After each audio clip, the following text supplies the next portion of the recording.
999 probali tilla zarralari va asal ekstraktidan bo'lgan krem nabori. Vau, qizlar. Bunaqasi faqat Faberlikda.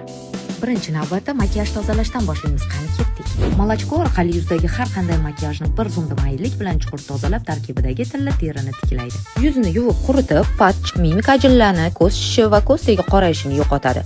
Lab va qosh oralig'idagi ajinlarga ham qo'llash mumkin. 10-15 minut o'tgach, yuzimizga siviritka suramiz, ya'ni siviritka terini oziqlantirib yumshatadi va elastikligini oshiradi. Krem surishdan oldin sivritkadan foydalansak, bu krem effektini kuchaytiradi. Hayotgancha bu tillali kremimiz 30 yoshdan yuqorilarga tavsiya qilinadi. Va albatta ko'z atrofidagi terimiz nozik bo'lgani uchun nozik barmoqlar bilan ko'z atrofi uchun mo'ljallangan alohida maxsus krem surishimiz shart va majbur. Ahamiyat bergan bo'lsangiz, yuzimda umuman ajin yo'q. Bu kosmetologning ishi emas albatta. Buni siri faqat Faberlik.